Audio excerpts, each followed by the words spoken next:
Welcome to the Mostly PodOutatNight. Mostly, I am Salem, joined by my co-host of the Graveyard. Hello. This is episode 205, the 205 of our weekly All Things Horror podcast. So the Nightmare Train keeps on a rolling and keeps getting wackier at every stop. So join us for an experience in watching a franchise become a caricature of itself by adopting more and more cheese. That's right. Here is the second installment of our Nightmare on Elm Street franchise review. So this time we're doing 4, 5, and 6. We already did 1, 2, and 3 in our last episode. Yeah. Anything you want to add before I start? Like I said, I know we don't get into Wes Craven once this, but like I said, this is a franchise. I think the original creator comes back to the most in horror movie history. Right. Well, yeah, the first one obviously, was great. It, did great things for New Line, did great things for everybody involved. Second one, for some reason, they had Wes Craven not involved. It took weird left turns. Yeah, I mean, Robert Englund was in it, but it was bizarre. It didn't follow any of the same rules as the first one. So then they were like, okay, we'll bring Wes Craven back for the third one, which is really the actual sequel, I think. Correct. And it's honestly, it really comes down to, I think Wes makes the best nightmares. Well, obviously, yes. Yeah. And then we have 4, 5, and 6, where Wes Craven wanted to come back. He had ideas. He's like, hey, I got all the ideas and scripts and all that kind of stuff. And they're like, nah, we got this money train rolling. We're just going to keep going with that. Like, we don't need you. You're too expensive. We got our money train. And it's kind of sad because with the fourth one, they were right. Yeah. The fourth one made a ton of money, comparatively, right? For this time period for a slasher, it made a ton of money. And they're like, yeah, we don't need Wes Craven. We got this hand. Well, and it built off of his work. So like they're like, you know what? You did great stuff. So we'll continue the story in 4 and 5 where you made it. And then they took a wild swing and Freddy's dead. Yeah, I don't know what was going on there. Like, it feels like a fever dream almost. It does. It always, like, that one, I say, number 2, Freddy's Revenge seems out of place. Freddy's Dead seems really out of place. It does, especially like, oh, this is the end of the franchise. Like, okay, why don't you just like end the franchise? Why they added a whole bunch of extra stuff? Like, it feels like they added like a whole like extra like trilogy's worth of like background information. Yep. In one movie, like basically ignored the rest of the movies. Yep. And made their own thing. And then that's the goodbye. It's like, it doesn't even reference the rest of them. I think the supercut credits of that film do more justice to the franchise than the film does. Yeah. And they stop the argument of nature versus nurture and say, yeah, it's nurture. Right. It's just bizarre of like, it's bizarre the direction they went into. Like, in nowhere does it ever mention that Freddy had a wife or a child or had any kind of, relationship with the outside world other than being child murderer. That's it. That's literally the only thing we knew about him. Child murderer that like lived in a boiler room. Yeah. Because in the first one, he like has a bed and a room in a boiler room, and they show him making his weapons in the boiler room. And now in this movie, he has a room in his basement, which is again counter to the first film. maybe Freddy's Dead was the inspiration for the Trinity Killer in Dexter. I don't know. It's just it's weird. It's weird what they did with this movie. It's like they kind of tried to ignore the rest of the films, but while still trying to end the story. I don't understand how that worked. It's like, taking a bunch of blind people, putting them in a room and say, draw me a picture, like, okay. I mean, they can draw a picture of what they see in their mind, but it is certainly not what the other people are seeing. Well, as we'll get to too, I think just Freddy's Dead suffers from the slashers that made it out of the 80s and their entry into the 90s, and we're just going, what happened? For I'd say every slasher franchise that survived the 80s and went into the 90s. Well, because the 80s are basically like add a number, right? Add a number, recycle the same story, and people will go watch it, and they did, but they did it to death. They did it for 10 years and they killed it. Yeah. And they're going, what happened? Like you didn't do anything new. You did no innovation at all. You just recycled the same shit for 10 years. Yeah, it'll work for 10 years, but then it's dead. Right. And like I said, I think, Texas Chainsaw 3 suffered from it. I think Halloween suffered from it. I think pretty much everything suffered from it. Like Friday the 13th, like, the final, Jason Goes to Hell. Awful film. Right. I mean, yeah, there's a lot. That's what they did is they kept the franchise kept it rolling, right? And then as it gets to the end, like, oh, the numbers are starting to go down. Let's like throw some curveballs. And they, instead of like doing anything interesting, they just like ignored the rest of the films and then tried to do their own thing. Like they all do that. It's almost like they killed off Newt for number 3. Right. But it's like again, like Freddy is like there's 5 films of things that are, yeah, they do their own kind of thing, but at least they're trying to maintain some kind of continuity, Mm-hmm. And the 6th one just like, nah, we're gonna do our own thing. We're gonna have our own continuity in our own movie. And honestly, it's a hell of a time to introduce 3D in 1991. I think I'm sure the 3D craze was done by then. Right. Well, I mean, like the Jason movies was the same thing. Like Jason Goes to Hell was like he was like now he's a monster that like goes between people. Yep. Like that's contrary to everything that was going on. Like he would come back through like ridiculous means, but it was always him.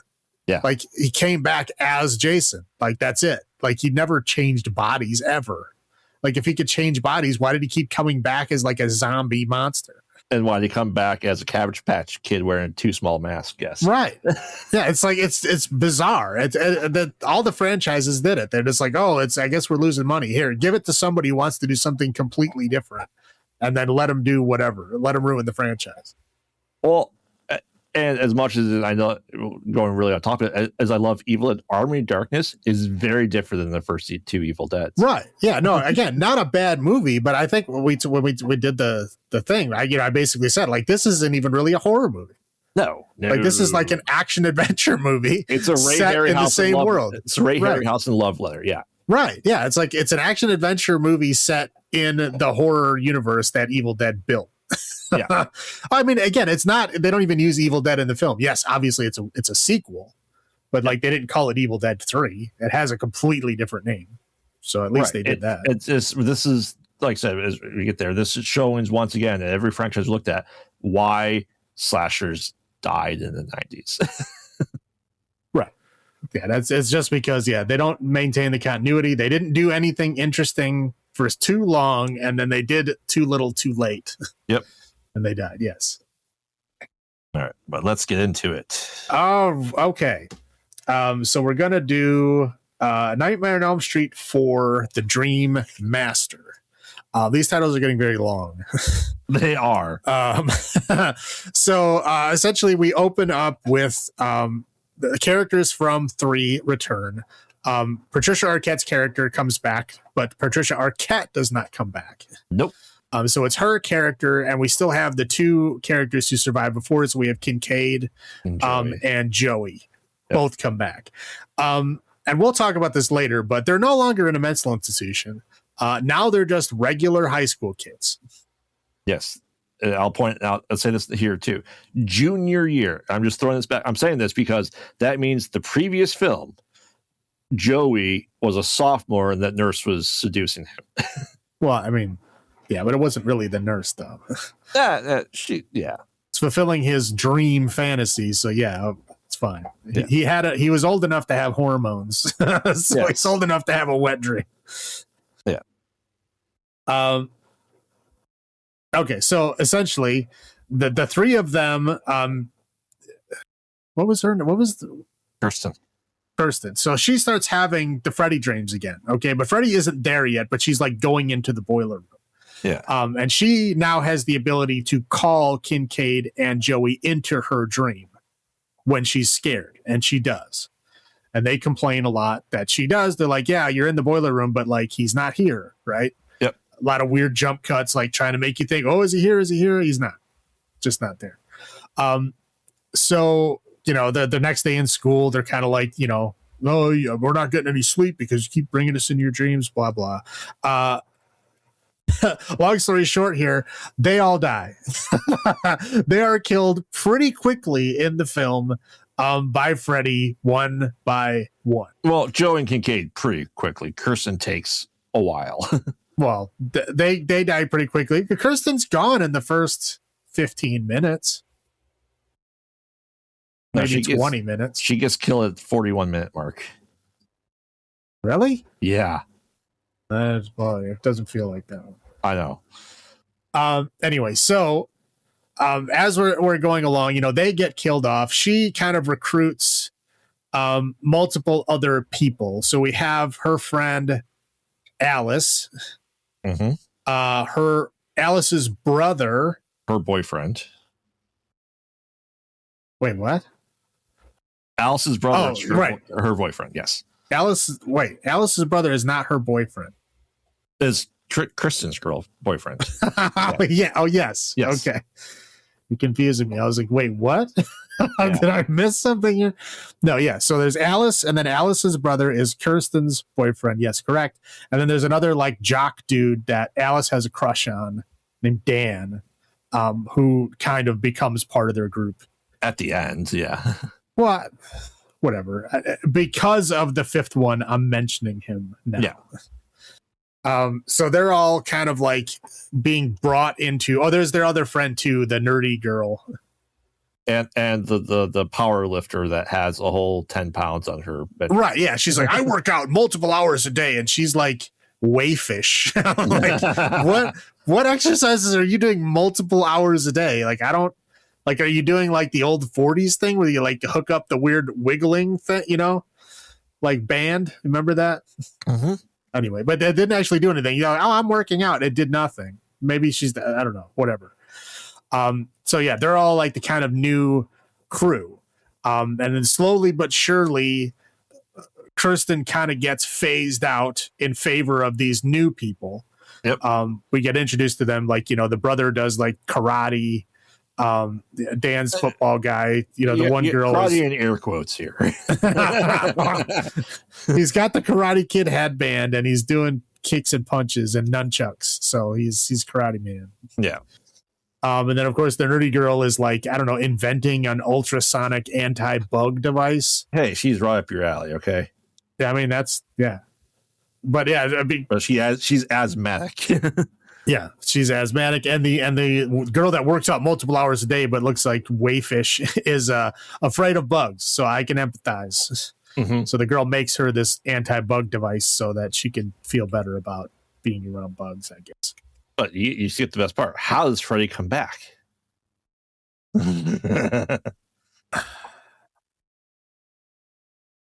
He does.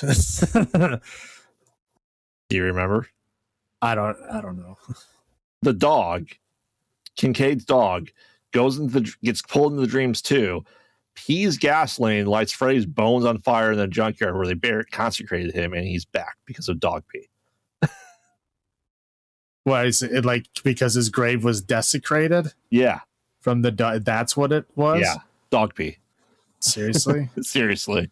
All right, sure. It's no different than in my head. The dog pee is the same thing as a grown-up Tommy Jarvis shoving a spike through Jason and lightning striking him and coming back to life. Well, okay. Well, the grave was desecrated. Dude was buried in a fucking junkyard. Yeah. Like, again, I never understood why, he has to be buried in consecrated ground. So they dug a hole in the junkyard and then poured holy water on him. Like, that's the kind of half-assed, if you're trying to do this the right way, why would you half-ass it like that? Why would you just grab his bones, bring him to a cemetery? Hey. You leave alone those redneck burials. I don't know. I'm just I don't know. At the time, it's like, whatever. I know they're doing it for time reasons. I get it. But they could just have him come back. They don't necessarily need to always explain why he comes back, honestly. Yeah, whatever. I didn't even remember that. Yep. I just saw he came back because he always just comes back. They never explain it. So anyway, we're introduced to kind of the new crew, and then Kirsten gets killed, but in that whole process, she somehow is able to bring Alice into the dream, and then Alice has the power to absorb the other people's dream powers. She's the dream master. They kind of like half-ass hand wave do the, like explain what that means in like one of the classes that she's in. Yep. Of like, oh, the dream master is somebody that can do things in the dream. Like they're a master of dreams. That's it. Yeah. We don't really get an explanation, but that's what it is. So she absorbs Kirsten's ability to bring other people into her dream. Yeah. Which is bad for them. Right. Right. Like, yeah, in the beginning, she doesn't know that she's doing it because obviously she doesn't know that she has the power.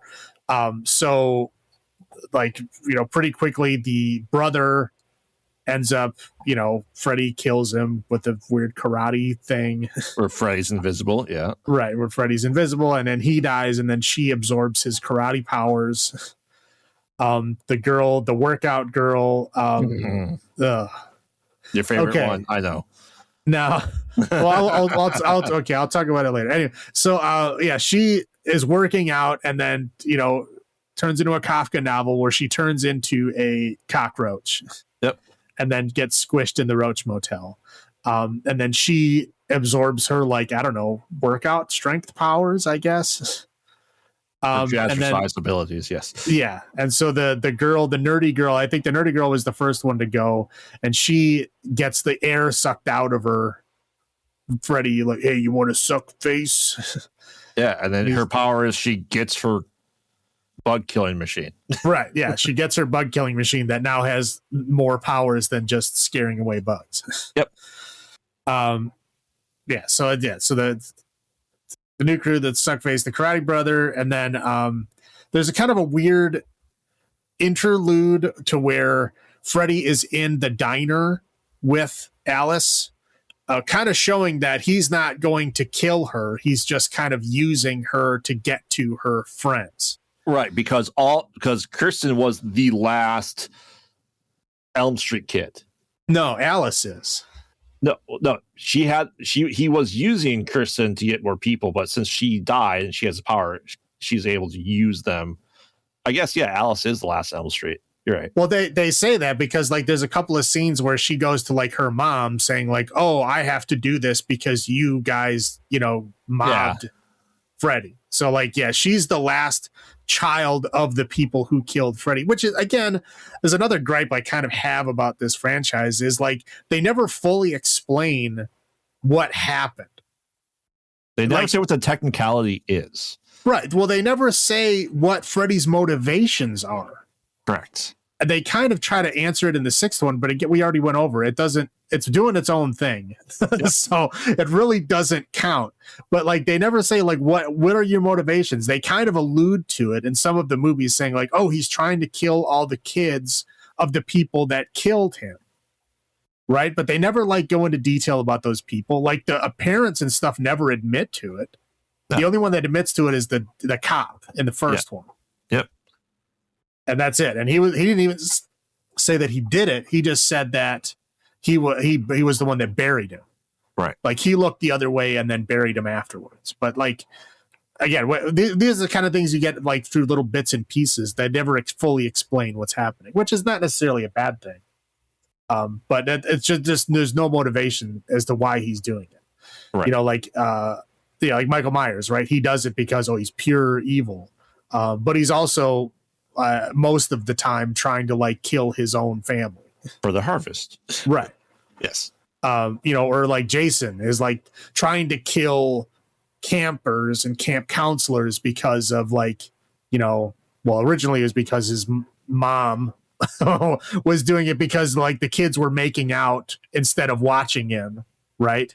And so he tried to carry down that tradition of like killing campers that are like, boning and not paying attention to the kids because he feels like he was neglected and that's why he turned into what he was. Yeah.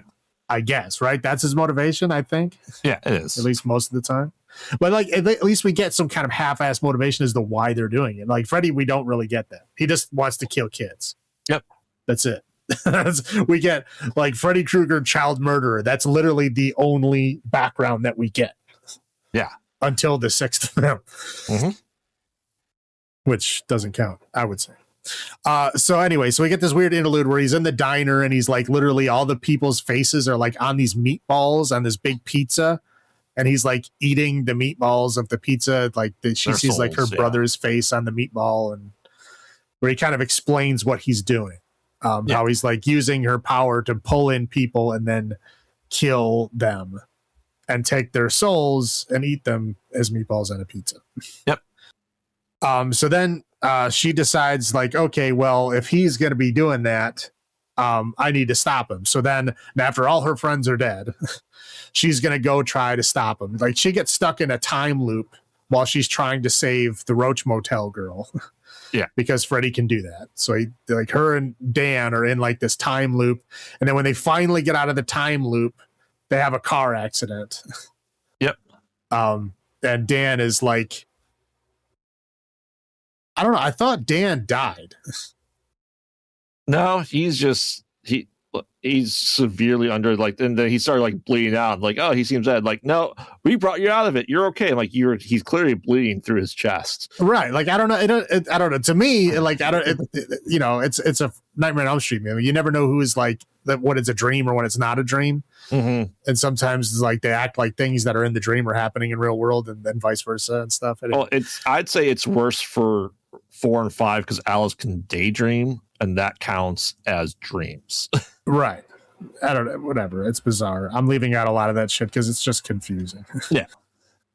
So she decides she's going to go into the dream willingly and use all these magic powers that she's absorbed from everybody because she's the dream master, and she's going to fight Freddy. So she goes into the dream and fights Freddy with, karate powers and the magic bug zapper that now has like electrifying powers and shit. And, somehow she uses her workout waif strength.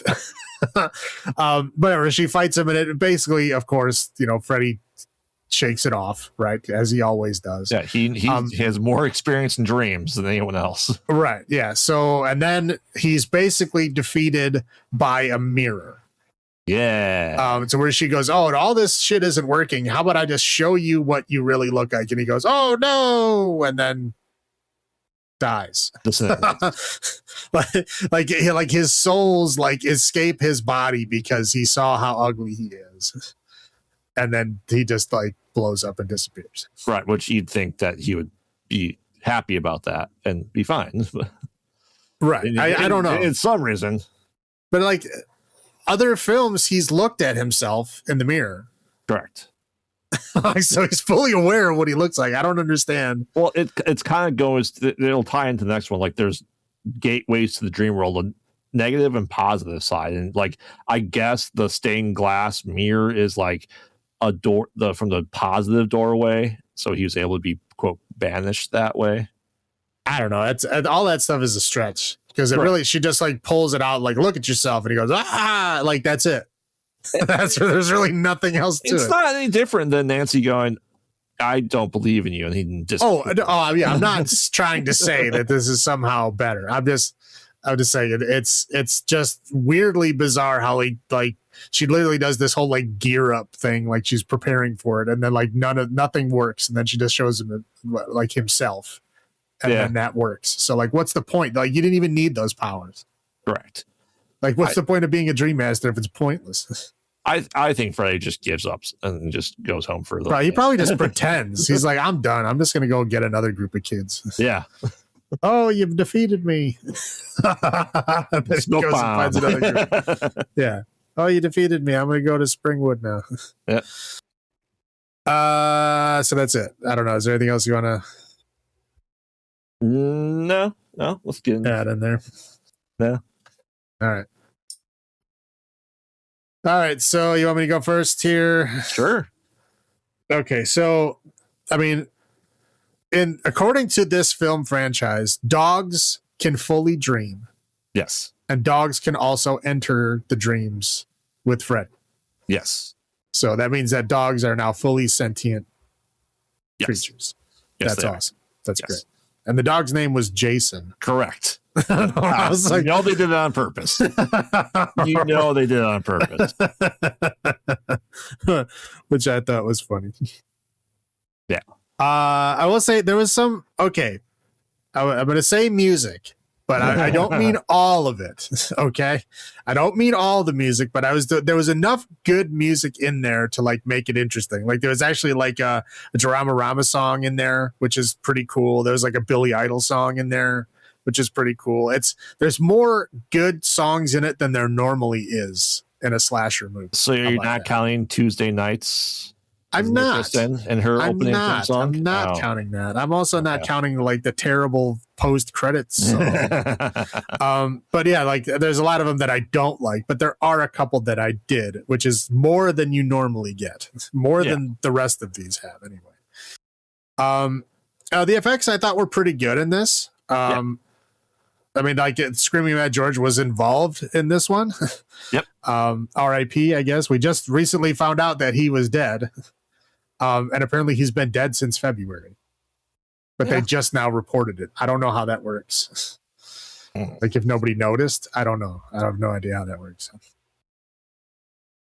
Yep. Maybe he was like sick in a hospice or something. And then I don't know. Who knows? He was an older gentleman. Yeah. So yeah, R.I.P. Screaming Mad George. So anyway, like the FX there were pretty good. Like the whole like reanimation scene was pretty good. Like the heads on the pizza were pretty fun. Like the souls escaping his body and the hands coming out of him and stuff like that was pretty fun. Yeah. There's a lot of fun effects in this. That's really all I got. Yeah, Jason, despite having flammable ability to bring Freddy back from the dead, he was a good boy.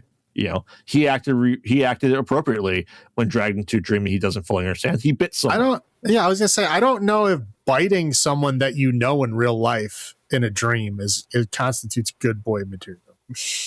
I mean, she brought him to a really scary place. So yeah, but like if you brought your dog to a scary place, would it be okay if they bit you? I mean, in a dream, I'll accept it. Okay. Yeah. What was the name of the restaurant? Do you see what it was?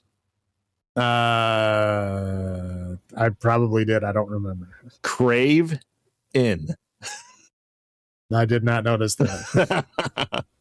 Yeah. I don't know if that's like honestly homage to Wes. I don't know if that's a big middle finger from them too, though.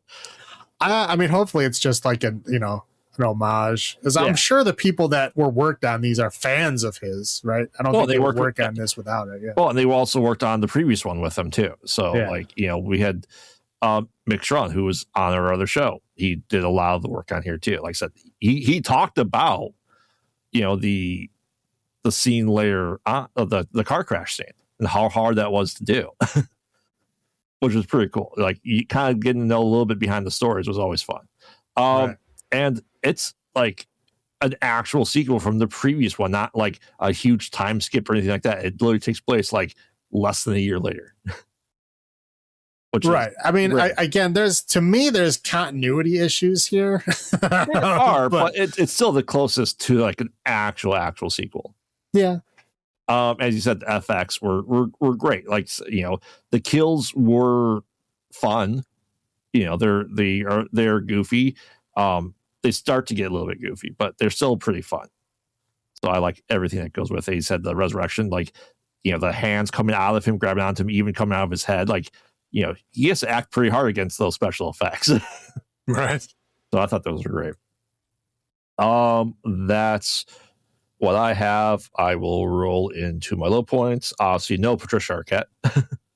Yeah. I was confused. I was like, okay, I'm pretty sure this is supposed to be a character from the first one. I know this actress wasn't in that one. So, like, which one is she? I had to look it up. Yeah. It's like, oh, Patricia Arquette. Got it. Okay. Yeah. I surprisingly that they kept her in there for 41 minutes before killing her off with a different actress. So that's good. Yeah. Dog pee bringing Freddy back. It's stupid. I don't know if I didn't pay attention or I didn't even realize that's what it was. I don't know. That resurrection has always bothered me like among the most. in this entire franchise. Is that like the whole reason they had the dog in the movie? Because like after Yes. Kincaid dies, the dog is gone. Correct. That's the whole reason the dog's there. That's it. Correct. The acting overall, pretty bad. Yeah. But you know what? Pretty bad. It's better than the next one. I mean, yes. So that's all I'm going to say there. I said changes main character 41 minutes in. Essentially, yeah. They try to push it, but they don't. No. It's like a hard cut. Correct. We start to get very, very into cartoony stuff. Like it's almost like Looney Tune type stuff. A lot. You know, I won't say it's there yet. But this is the start of it. Baby steps, sure. Yeah. This one and the next one, they're baby steps. The sixth one, like baby step off a diving board. Correct. Like it's like jump all the way in. I mean, literally, they have like scenes from fucking Looney Tunes in there. Right. Like Wile E. Coyote type shit. Correct. I don't know if I ever had good diner pizza. They advertised it, so I picked it up. It didn't look good. Like diner? I don't know if I've ever had a pizza from a diner. Why would you? I don't know. Yeah. Diner is like I get a burger. Like that's what you get at a diner. Correct. For me. Correct. They wholly advertised pizza there, and the guy ordered pizza. I'm like, I wouldn't get a diner pizza. I don't think it would be good. Maybe. Well, I mean, if you live in a small town and there's like one restaurant and you want pizza, I mean, I guess it's like that, or make it yourself. I mean, I guess. Yeah. So I don't know what size town they were supposed to be from. Yeah. So I have a question for you. Was Debbie the Wayfish built bodybuilder asleep and dreaming? She wasn't. She was working out awake. Oh, well, I don't think they don't show her afterwards, because in the Freddy world, right? As soon as you fall asleep and he does whatever he does to you in the dream world, you die in the real world. Yeah. Right. But you don't like, well, again, it's off and on. Sometimes it does, sometimes it doesn't. But like sometimes you'll just die of a heart attack, or sometimes like you'll actually be like shredded apart. Right. Like Joey was drowned and he was found underneath his sealed waterbed. Right. Kincaid got stabbed and he like had a heart attack.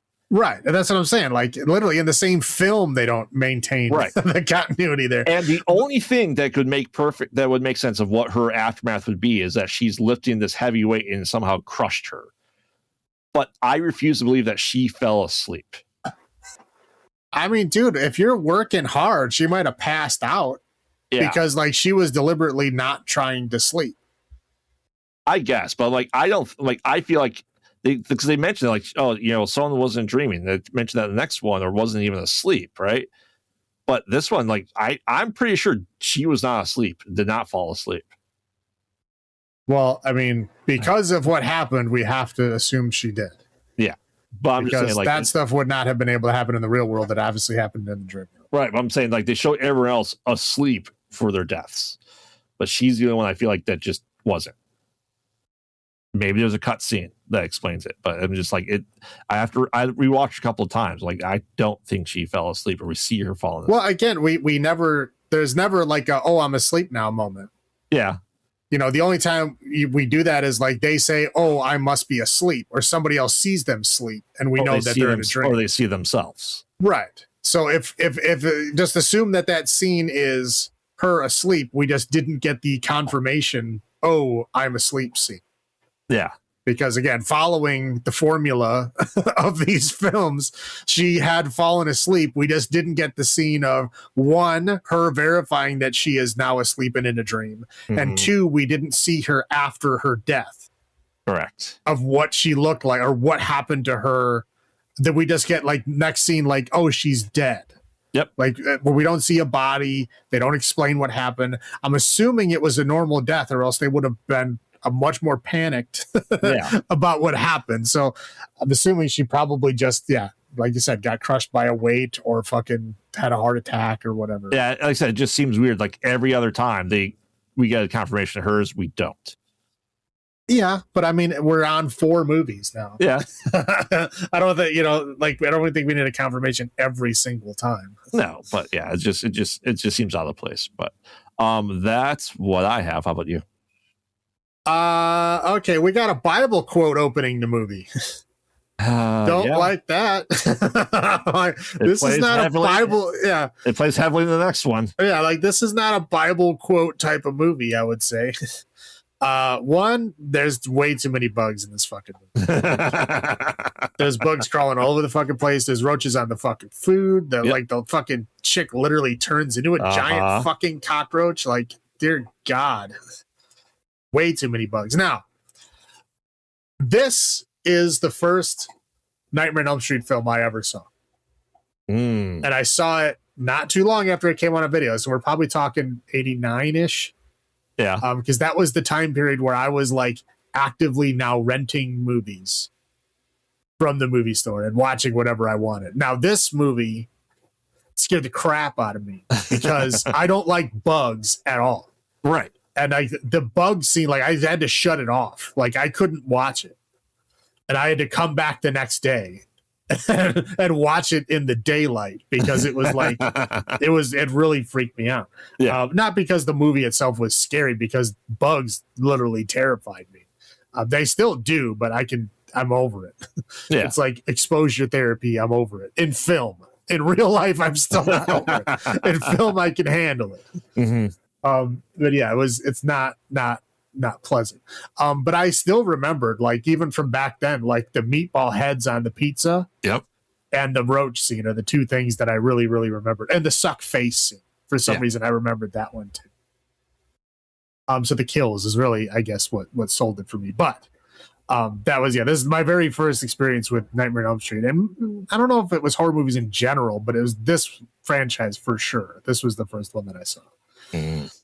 Again, we already talked about the recasting Kristen, which is not great. And again, I don't mean you talked about this, but like the previous film to this, the kids were locked in a mental hospital under suicide watch. Right. I mean, we're talking like they were locked down 24 hours a day in a mental ward. Yep.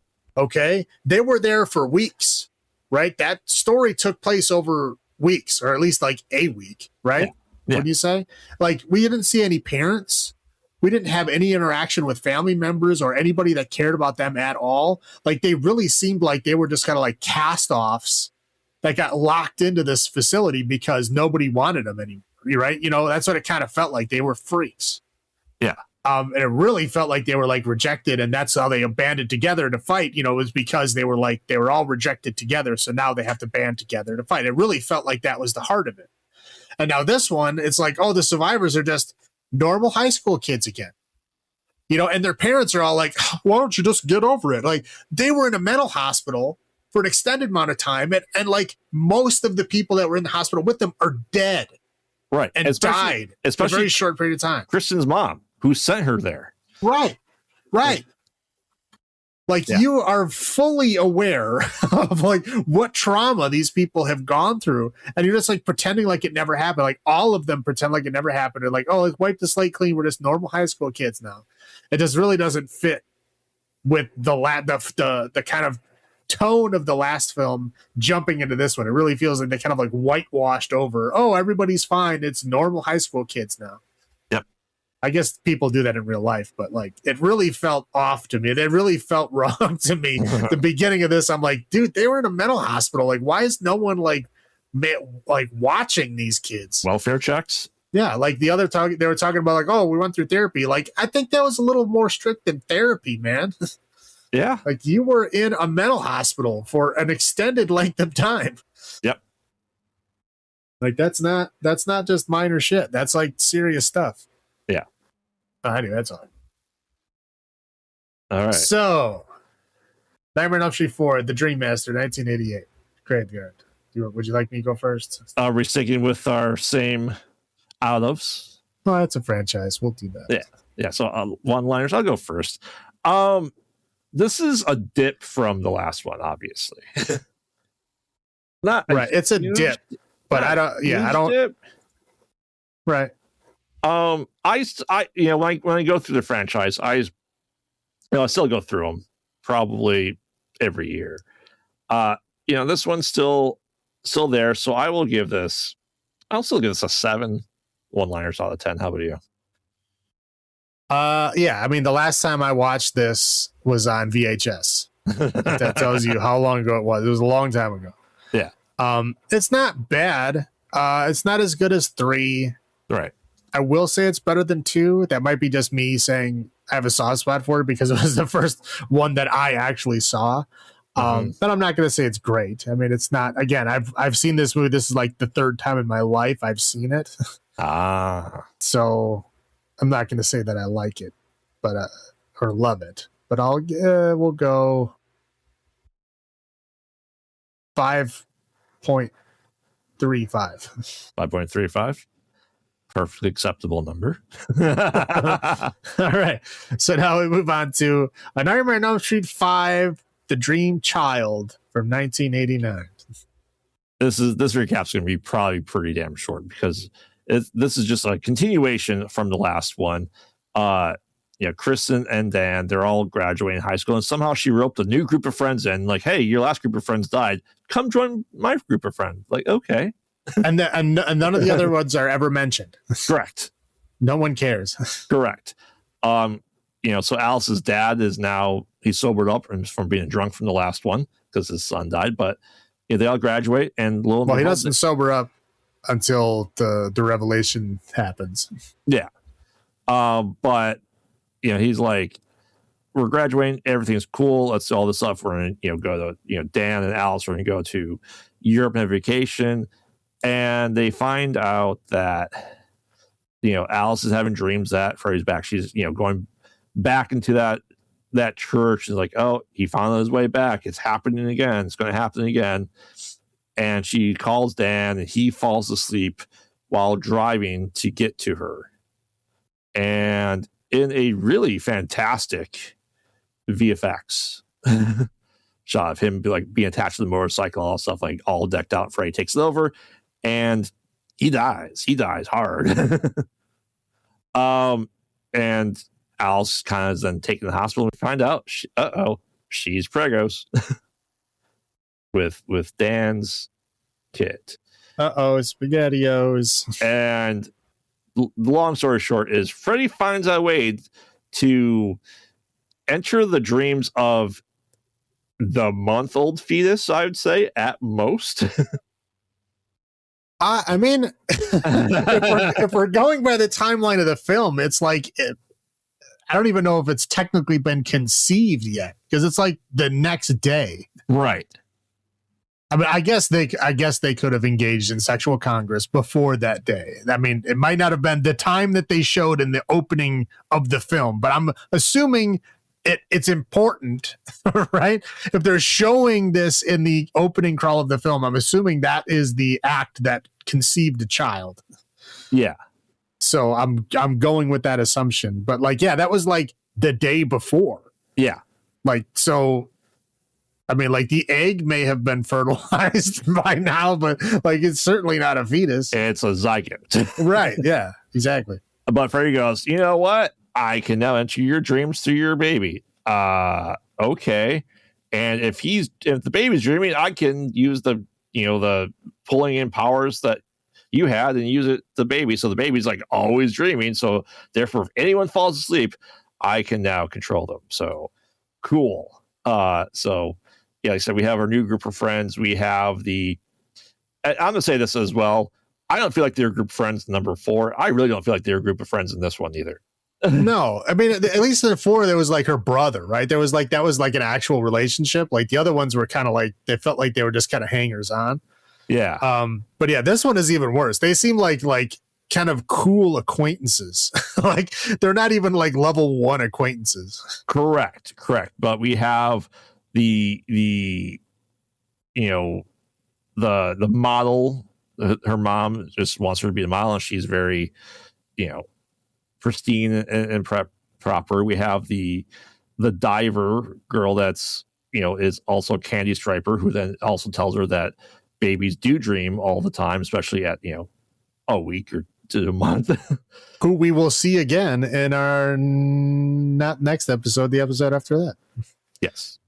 She's in The People Under the Stairs, I believe. Yes, she is.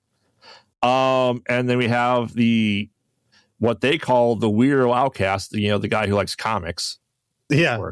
Of course. Freak. Yeah. What a freak. He likes comic books. Yeah, he can't look at blood, but he can draw blood. Like, yes, those are two very different things. Correct. But yeah, 1991, the freak. Oh, you're a nerd that reads comic books. Yeah.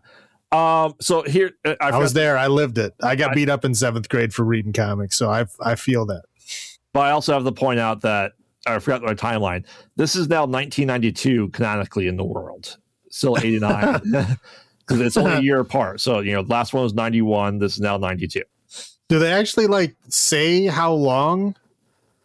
Or are we just assuming? It's a year after.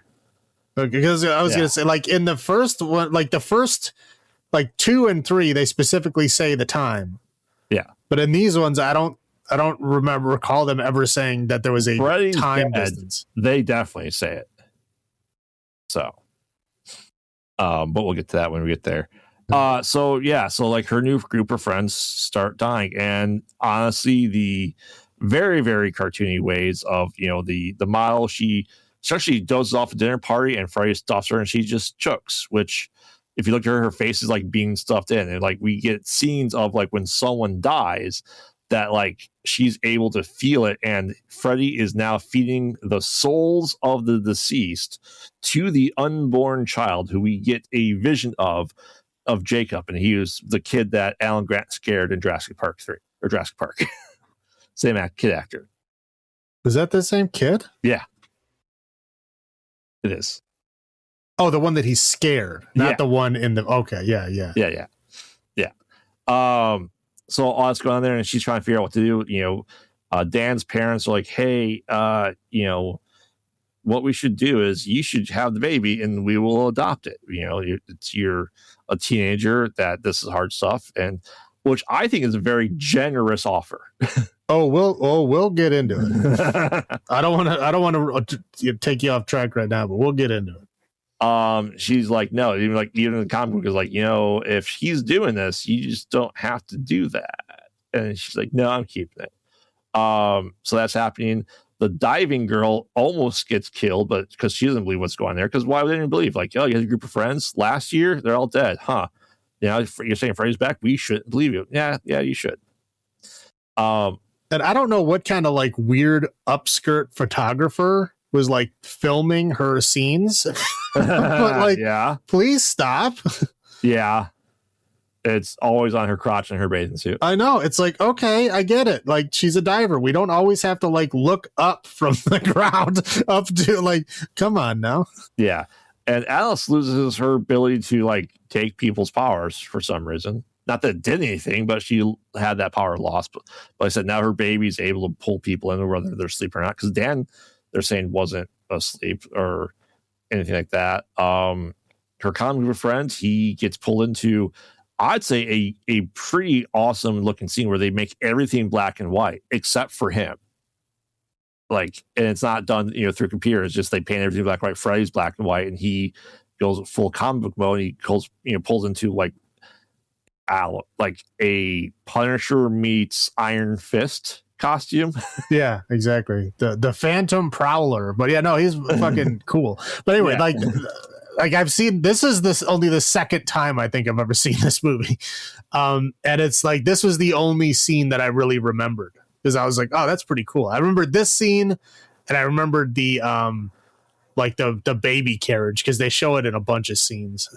Yeah, there's a demon baby carriage that's going on here. It's just a visual thing. Yeah. All while this is going on there, we have more Bible references as the nerd, the comic guy's I've heard this before, and pulls up the Bible and all stuff. And they're going, oh, by the way, Amanda Kruger, Freddy's mom, that was, the had her way with 100 maniacs, not on purpose, is now killed herself, and now she's trapped because she killed herself. Like, nah, I don't think you come back as good in the Catholic Church if you kill yourself. Sorry.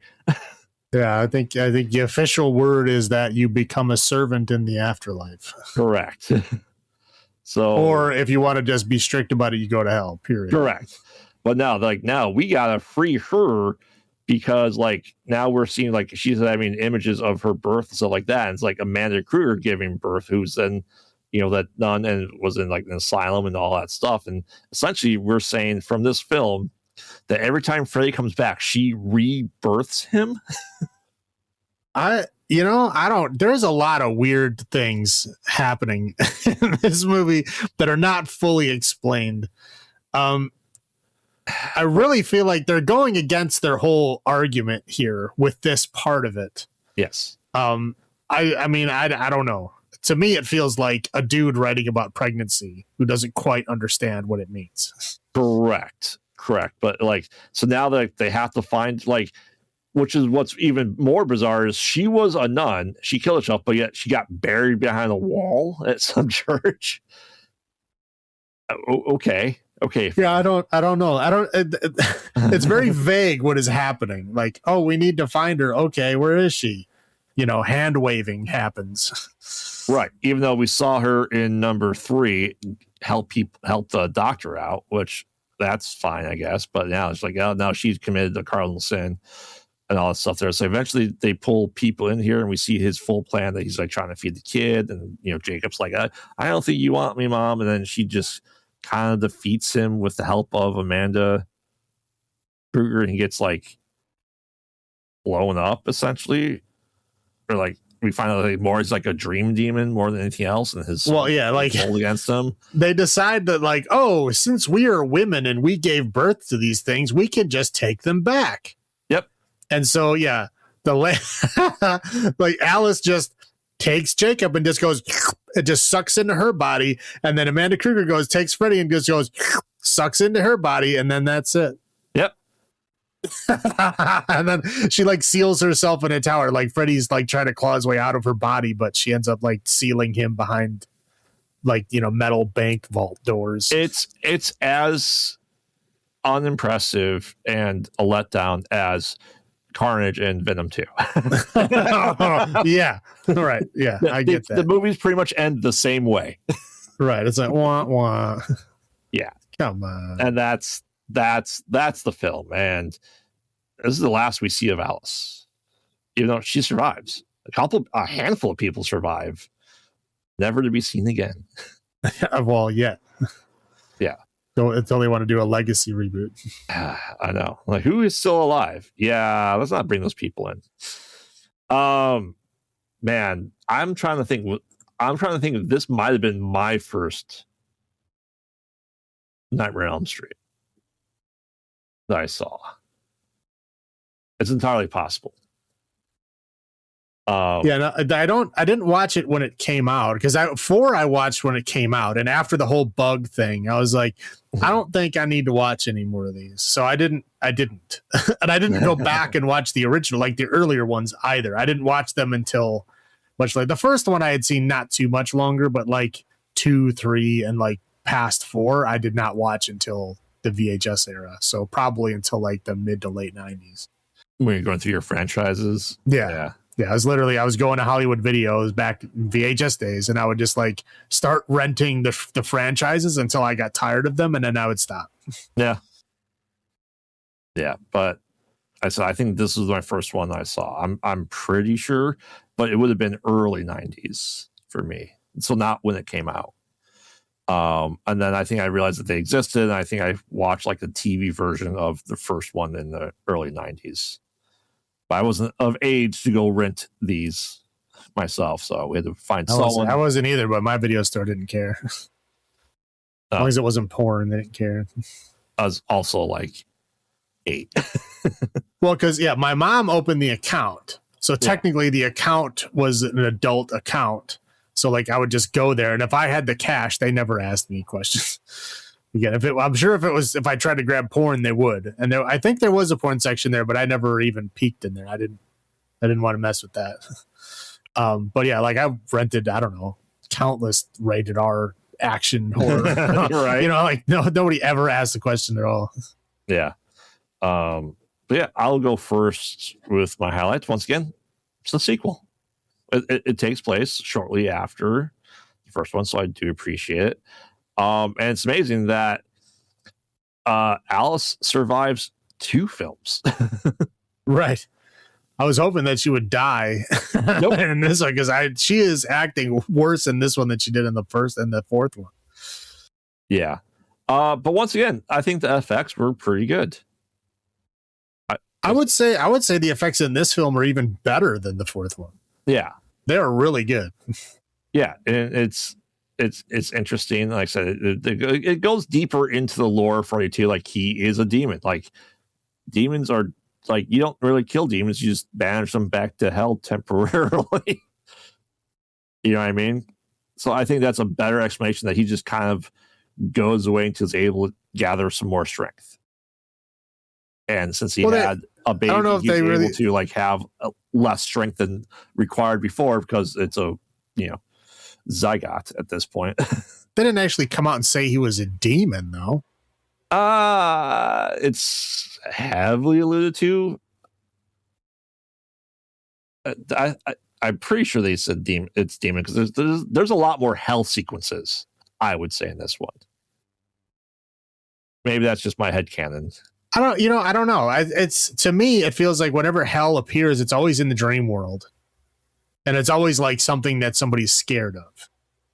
Yeah, I mean, there are, especially with the next one, there are demon sperm in him, I guess.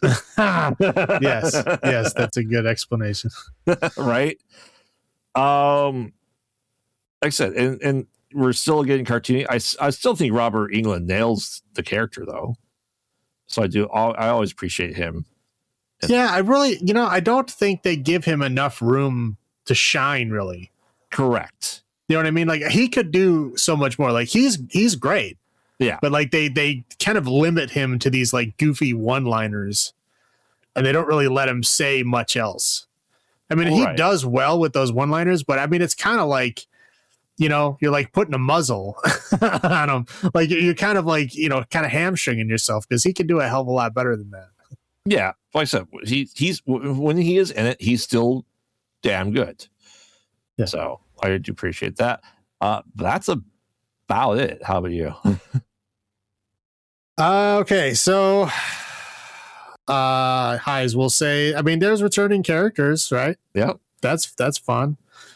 We get to see Robert Englund with his mask off for like a second. Yep. But it's like, I think the first time for the franchise, right? Not without special cameos here and there. And he's in drag in the fourth one as the nurse. No, whatever. Yeah, almost looked like an Ernest character. When they go to like the asylum, they're walking towards this like beautiful matte painting, and I just kind of like thought about, I was like, man, I miss the old matte painting days. Because they just looked cool back then. Like they're very big, grand things they could do with matte paintings, and it's just all digital effects now. Yep. I just got nostalgic for matte paintings, but it was a beautiful matte painting. I liked it. Now, when he kills the guy on the motorcycle, that whole sequence is pretty awesome. Yes. Like, he like becomes like the machine, and then becomes like this weird like cyberpunk meshing of man and machine. And stuff. He belongs in hardware. Right. Sure. It's like it's a fantastic sequence, and I was like, this is awesome. Yeah. I mean, again, it's kind of, I'll say what you said. There's great effects in this movie.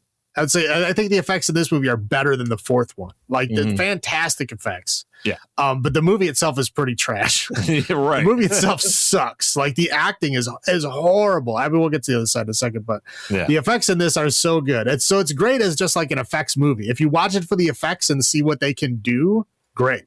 If you're watching it as a film, I feel sorry for you. Anyway, the comics I thought were pretty cool. Like, the actual like art and stuff that they put into it, I thought was pretty cool. Again, this is obviously before AI, so they didn't just AI it in there, and like somebody actually drew that stuff. The Phantom Prowler character was pretty fun. Like when he turned into the Phantom Prowler, I was like, that's pretty cool. I mean, it seemed like kind of like a cheesy like Judge Dredd kind of knockoff, but but it was still pretty fun. You know, it was interesting that they kind of brought back like, hey, you can have powers in your dream type of thing. Not that it really helped, but no, not in the slightest. That was cool. And like his studio was fucking cool. Yeah, he had like this warehouse full of giant shelves full of books. I'm like, that is awesome. That's why he's the freak. I know. I was like, I want to live in this studio. Like this guy's like the coolest guy from like all of these films. But hey, it wasn't up to code. Okay. I guess, but it was, I don't know. It was cool. I want to hang out in his studio. And there's a lot of like stop motion in this movie too. Yes. Which I thought was pretty cool. Because like at this point in time, they're really trying to like phase out a lot of that stop motion stuff. And I thought that they did a great job with it. Again, like FX in general in this film are just pretty awesome. And now we're going to go on the other side here. So the insane asylum was like, it looked like a zoo. Like, and I was like criticizing it. And I'm looking at it. I'm like, I'm pretty sure this is just like a kind of like a dream interpretation of what it actually was. So like, I can't judge like what an old timey insane asylum was because it probably didn't actually look like that. That's like somebody's dream interpretation. Like maybe Amanda Kruger's like interpretation of what it looked like, because to her, it did look like hell. Right. Oh, for sure. So like, I'm assuming that's just the version of it. So I guess I give kind of a pass on that. Now, the music score of this movie is bad. It is the most generic, like, you know, fill in the blanks, like give me like, you know, the music that costs zero money, right? And just throw it in there because it's bad. It is terrible. Just very like, you know, I don't even want to say understated because understated gives it kind of, you know, like a grandeur. It's not even that. It's just bad. Yeah. Acting, terrible. Like, oh yeah, super bad. Everybody is terrible. I think Englund is the only one that does a decent job. And again, they hamstring. They don't let him do, I think, what he could do more. They don't let him do that. And now we're going to get into what really bothers me about this movie. This movie really feels like pro-life propaganda. Yes. To me, it really feels like, oh, you have to keep your baby no matter what. Like this movie is like pro-teen pregnancy. Like people are like, everybody is like, oh, you have to have this baby. Like at no point, I think the comic book dude goes, I think you can like not have the baby. Maybe that's the better idea. Like it's a fucking demon baby. How about you just don't have that demon baby? Right. And she's like, oh, of course not. I'm going to have it. And that's it. Like no other question, no other, you know, way out of this. This is going to happen. But like, it really just feels to me like everybody is pushing, like it's assumed that, oh, you have to not kill the baby because the baby's already dreaming. Like again, we already talked about it. It's like literally it's an embryo. Yep. There's no fucking way that it has consciousness at this point in time. I don't want to upset people that are very into it, but I'm just saying like this movie feels like a pro-life film. It's like pro-teen pregnancy. Like, yeah, go out and get pregnant and have kids because, you know, maybe the father's parents will just take care of the baby for you and you can just live your life and be free, but breed, you know, and have the baby anyway. It just, there's a lot of bizarre scenes and a lot of bizarre conversations that really feel like they kind of shoehorned them in just to like, to say this was the right decision.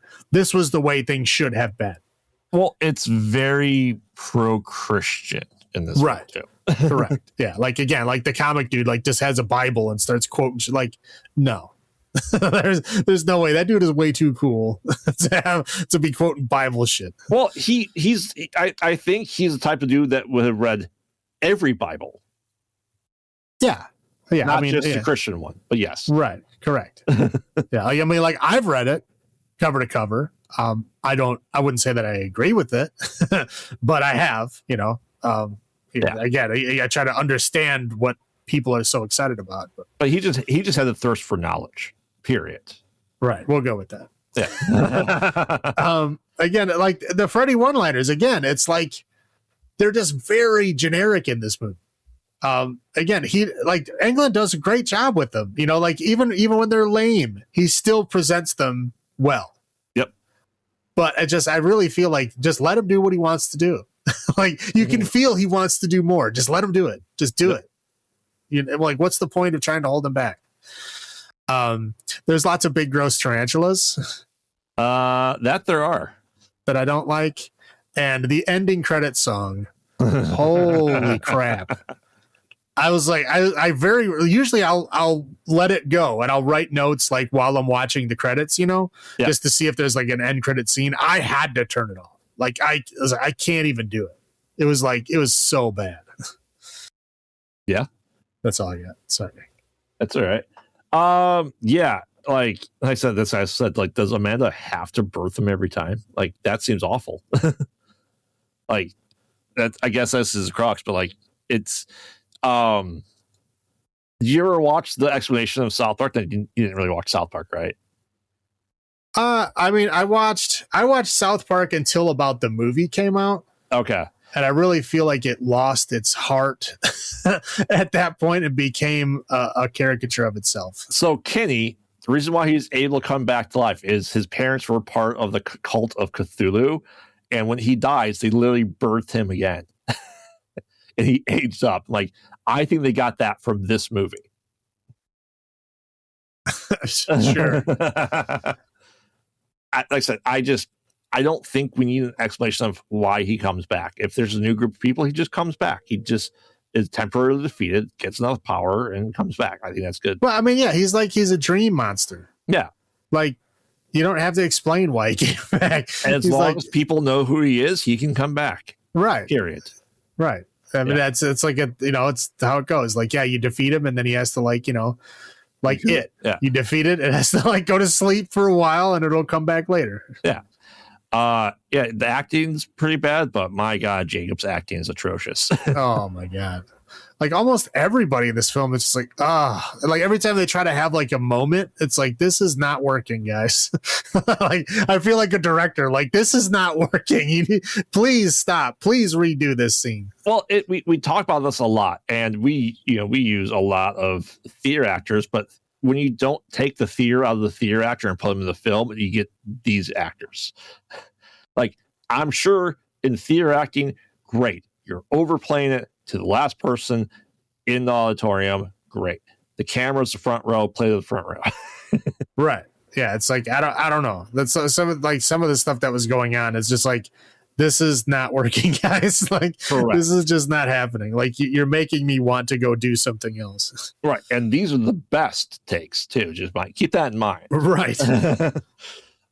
Which is it's bad. Like I said, the whole, as you said before, it's a zygote. I don't think a cannon striper can definitively say a group of cells are dreaming at that point in time enough to the point where it's like that.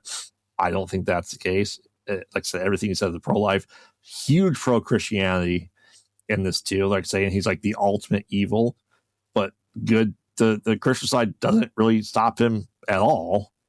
It's just like a way to shoehorn in Christianity to it, which I don't think works. And his one-liners start to get excessive.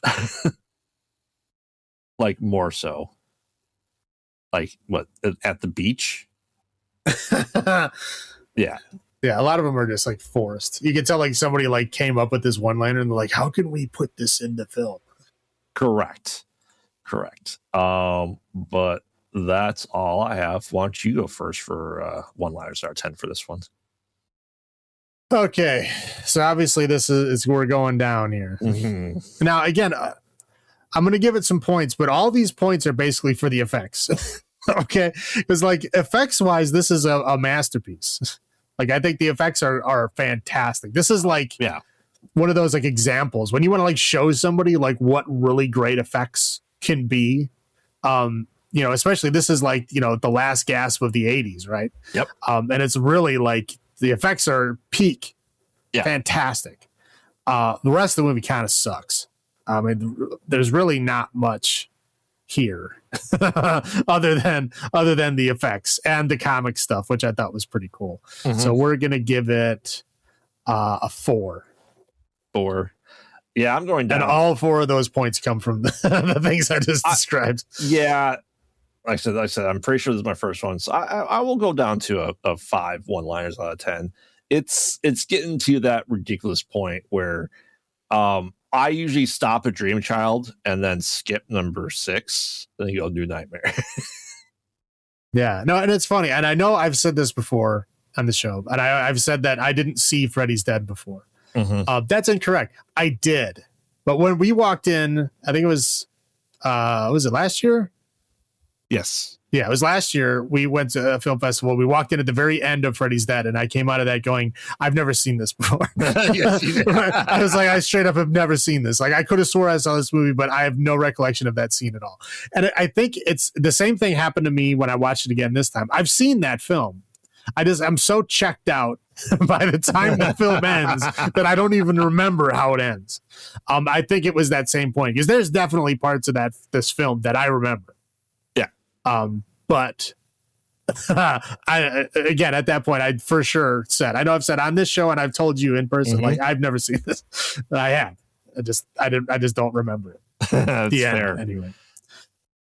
Yeah. All right. So we'll go into Freddy's Dead, The Final Nightmare, 1991. Now, I think it's funny that it's not a Nightmare on Elm Street is not even in the name. Correct. Now, if you look at the later versions, like when they package them all together, they do call it a Nightmare on Elm Street 6, Freddy's Dead, The Final Nightmare, which is a very long title. It is. But that is not its official title. Its official title is just Freddy's Dead, The Final Nightmare. Yep. Which is weird. If you're going to make a sequel, you should at least include the film name in this sequel, I would think. Maybe they wanted to further push themselves away from it. That's fine. Okay, so Freddy's Dead, The Final Nightmare. It opens up with some random kid having a dream that all the children and teenagers of the world are dead, and he's the only one left. And he's on a plane, and then he falls out of the plane and then wakes up. And then that whole plot point is never brought up again or explained. I don't know why they had to go to that point to explain. They literally had the Escape from New York intro where they wrote it across the screen. Yep. Right? Of the world is, ending. All the children and teenagers are completely gone, and the generation is all old people. They literally went through all that shit for nothing. We got no payoff from that at all. I was so confused. Anyway, so he basically gets I'm not even shitting you, Wile E. Coyote thrown through a dream wall into some random town in the middle of nowhere. Outside, well, it's essentially he can't. This is Freddy's way to get outside of Springwood. But he's going back to, I guess not yet. No. Anyway, so he throws this kid out of the dream world, Wile E. Coyote style, not even kidding. And the kid has amnesia, has no idea who he is, where he came from, and is wandering the streets. He gets picked up and brought to I guess a wayward kid home. Halfway house, essentially. Yeah. And he goes there, and there's a bunch of kids that are kind of troublemakers. One of them is the dad brought him there because he was a troublemaker and not doing what he wanted him to do. One of the girls has a very dark backstory of being sexually assaulted and possibly maybe even killing her own father. Which is pretty fucking dark. Another kid is he's got hearing issues that seems to be from abuse he suffered from his mother. Yeah. Which is kind of messed up. Yeah. So anyway, he meets up with these kids, and they call him John Doe because he can't remember who he is or where he's from or anything. And they all decide to essentially, well, I guess we meet the kind of camp counselor is a lady who's a psychologist, right? Yep. And she's trying to help these kids go to therapy, deal with life and be able to go back to it. And there's another guy, I only mention him because he comes back at the end, who's the head psychologist of the department or something. Doc. Yeah. And he is obsessed with dream therapy and stuff like that. Again, I only mention him because he comes back at the end. He's only here for a little bit, for one scene, and then he comes back at the very end of the film. Yes. But anyway, so he kind of gets him started with there's these, dream monsters that choose a person to like be their dream like monster that like lives in dreams and kills people in their dreams. And it's like some kind of like mythological creature, these worms that make dream monsters that kill people for unexplained reasons. Have you ever play the game Seaman on Sega Dreamcast? I've never played it, but I am familiar with it. That's what they look like. Yeah. Yeah. So they all then decide to go on a field trip. Yep. So they get their like, wayward school van and go to drive on a field trip. Now, very soon they like lose, they get lost, and they can't figure out where they are, and they can't get out of this town. And so they kind of split up to go like look for information about like why they're stuck there and what's going on. Because I guess they're trying to find clues as to like who this John Doe guy is. And they found a newspaper clipping in his possessions of it was like Amanda Kruger, like, was it the death? Yeah, it was like Amanda Kruger killed herself, like an article in the paper that was in his pocket. Yeah. And so they decide to go to the town where that happened, right? Is that why they went there? Yeah. Okay. Yeah. I was like, it felt really loose to me when I was trying to think of it, but I'm like, I guess that's what it was. They had to get this somehow, I guess. Right. Yeah. So they basically, it's an excuse to drive them to this town. And once they get into town, they're now trapped in this town. They cannot leave. Like they literally, it's like Mouth of Madness. They try to leave and they come back around full circle and they can't get out. To a town full of adults that have all gone crazy because there's no children. Right. And Roseanne Arnold and Tom Arnold are there. So it's a nightmare scrape. That's how you know it's hell. Right. Yeah, exactly. Like bad stuff's happening. So essentially they split up. So we got psychologist and John Doe go like trying to figure out where he came from. Right. So they go to like the school. And there's like a crazy teacher that's like teaching all about Freddy Krueger. Yep. And they find out that, oh, look, the newspaper clipping that you have is literally cut from the newspaper clipping in this scrapbook that's all about Freddy, and how like all these things happen. Oh, and now it's mentioned for the very first time that Freddy was married and had a child. Yep. They're like, oh, well, that's super interesting. Maybe you're Freddy's child. So then they go to the orphanage because apparently the child was given to the orphanage. They go to the orphanage and, oh, the lady at the orphanage is crazy too. It's like, oh, I remember you. Oh, you remember him? Oh, yeah, I remember you too. And she's like, oh, well, she's crazy because she remembers me. I was never here. And, they're trying to find information about what's going on. We'll leave them there for now. We go back to the other one, the other three. There's like the Kung Fu chick, the deaf guy, and the stoner guy who was the rich kid's son. Yeah. And so they're all hanging out in like this old house because they tried leaving a whole bunch of times. They keep driving around in circles and they're like, whatever, we're just going to go break into this random house and just sleep here. Yeah. And this house is like secretly Freddy's house that he disguised until they went into it. I'm going to say this right now. I'm sick of Nancy's house being Freddy's house. Right. Like, I don't understand. Whatever. It's Nancy's house. Right.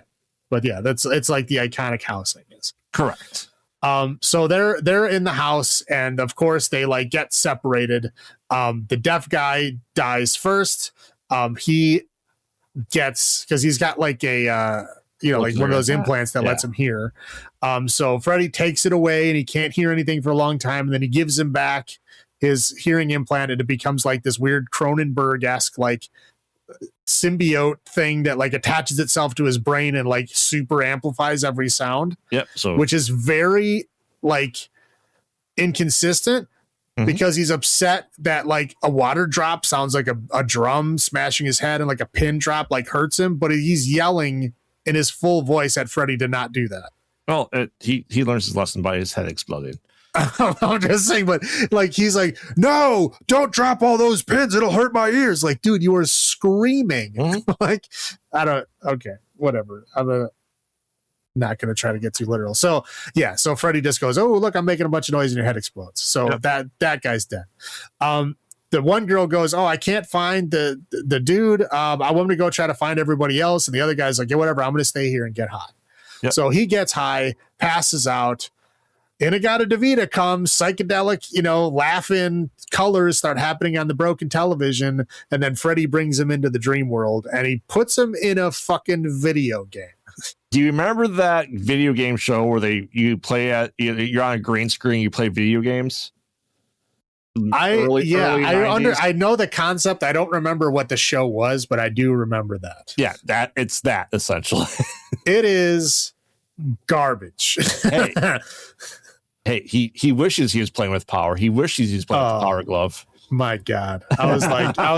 This whole scene was upsetting me. I was like, you are insulting like everything that is me.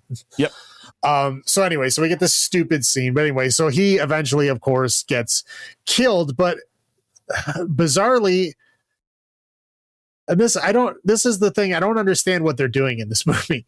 Like, almost always when they fall asleep in the real world, they go into the dream world, and all this crazy wacky shit happens in the dream world, but it's in a dream world. Yeah. It's not happening in real life. In real life, you're just asleep.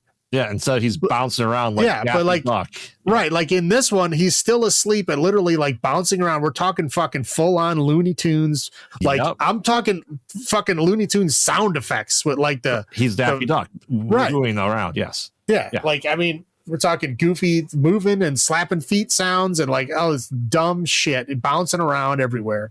They're all trying to like save him, and like they, like Freddy in the video game is like stepping at his chest. And you like literally see his chest getting squished. I was like, you're breaking like all kinds of rules here. Yep. But anyway, of course he dies. So they're like, oh no. So now it's the fighting chick. And John Doe and the psychiatrist, because they all band back together now because she went and found them, brought them back, and they witnessed this death. And now they're like, oh no, we got to get out of here. We got to figure out what's going on. Yep. And now what are they doing? Oh, I forgot. There's a Johnny Depp cameo too. There is. It was his brain on drugs. Right, which it's like I forgot it was an actual cameo that he did for the film. I was like, did he do one of those? No, yeah, he did. But no, he did because Freddy comes. But it said if you think of a film that starts off with Freddy Krueger as the Wicked Witch of the West in the opening sequence, you can tell how Looney Tunes this is going to be. Right. So anyway, basically at the orphanage, they had found out that like Freddy's kid was in the orphanage. Like he actually had a child, and it's Kay Krueger. Yep. And so the dude, John Doe, assumes that it's him. Oh, I'm Freddy's son. So he like goes into the dream world. He's like, I can stop him because he won't hurt me because I'm his son. Right? Yep. Nope. False. You're not his son. Freddy kills him. Like this goofy like parachute thing. Yeah. So yeah, he gets killed. So then it's the psychiatrist lady. We find out that she is the child. Yeah. And so it's like, I guess curveball, right? It's like you expected it to be one of the kids, and it wasn't. It was the psychologist lady. So she realizes that she's now the child, and now she can get out of Springwood. And so she gets out of Springwood and goes back to the kids' home. And meets up with the doctor again, who is in one scene in the beginning, and meets back up with him. And since then, he learned to master his dreams. Okay. Yeah. So yeah, he literally has can put himself to sleep and wake up at will. Yep. And he does the test where he tears off a chunk of Freddy's sweater and comes back with it. And he's like, oh, now we know we can bring him into the real world. Now we know how to stop him. It's like literally going back to like the beginning of the franchise. And I think the most roundabout way possible. Correct. Except they just don't stop believing in him. Right. So, she goes back. They decide to do this kind of like big thing where she's going to go in, and because she's his daughter, he won't kill her. So she's going to like grab him and drag him back to the real world. Mm-hmm. And she essentially just does that. And how does she do that? She hugs him. Well, I'm saying magical 3D glasses. Well, yeah, of course. Magical 3D glasses, which I heard that like some of the versions of the film that didn't come with 3D, that didn't have 3D in them, cut out the scene where she puts on the glasses. Yeah. And takes off the glasses, which is weird. Like it's a scene in the movie. It might not make sense, but don't cut out pieces of it. Oh, you seen my lasers. My lasers came with 3D glasses. Yeah, though the Laserdisc is literally the one release that did keep it. But like, I guess like all the VHS releases had that scene cut out. Yep. Which is weird to me. Yeah. Like it's fine that it's not there, but like, yeah, I'm sorry she put on 3D glasses, but why does that matter? Why do you have to like remove it? Like it's somehow continuity out of whatever, it doesn't matter. So we get a 10-minute long 3D showcase where it's just like people waving shit around in front of the screen for fucking 10 minutes, it feels like. In 1991. Yeah. So it's essentially she's like, fighting Freddy. She gets him, she hugs him, she brings him back to the real world, and then they're like a showdown in like the, I don't know, workshop. But when he first gets brought back, he is Robert Englund. Correct. Well, he shifts eventually, which is weird because he shouldn't have that power in the real world. Correct. Well, again, there's so many rules that are broken in this film. I guess that's like one of the least offensive ones. Yeah. Anyway, so they're fighting, and she knocks off his claw hand, and eventually she puts on the claw hand, and then kills him with it. Yeah, but he was very proud of her, like, put the glove on. Yeah. Put that glove on. See what it feels like. It's in your blood. Yeah, but we also find out that he was like, Freddy Krueger was abused as a child and all that stuff. Because she goes into his brain. Correct. And sees him kill a hamster. And like all the kids are making fun of him because apparently they all knew he was the son of 100 maniacs. Right. So once again, it's, the whole nature versus nurture. It is 100% nurture. Well, here's the thing, right? Uh-huh. I was thinking about this. One, that lady at the orphanage is sworn to secrecy, and she can't tell anyone where the kids came from. Yes. Right? That's where Krueger was. Mm-hmm. Because it was the same teacher. Yep. So how would the kids have known who he was or where he came from? Correct. They wouldn't. Because his mother's dead. Yep. His mother killed herself. Yep. Her dad is one of 100 suspects in the. I'm gonna go with the one that looked like Robert Englund. Hey, look at you! But it's like I'm sitting there like, how would these kids know that? Well, kids are assholes. I know that, but like, how would they know that specifically? Like, you could have had them teasing you about anything, but no, they specifically say you're the son of 100 maniacs. How the fuck would anyone even know that? I don't know, those loose-lipped nuns. Whatever. I was just like, how would you know that? But anyway, yeah. So then he goes to like being teenage Freddy. He's like literally cutting himself with a razor, and then his dad, I don't know. Like, his dad is a crazy person that's locked in a mental ward that nobody knows who he was. His mom killed himself. Who is this dad character? That's stepdad. Okay. The abusive stepdad. Just okay. Just abusive stepdad. Enter stage right. Like, yep. No explanation as to who he is or how he got there. Nope. So he's like trying to whip Freddy with the belt, and Freddy's like, I am pain. Yeah. Whatever. It's just like those are literally the only two character building scenes we have in this whole film. And then it's like we show him getting caught by his wife, who found his, again, we're now retconning for sure.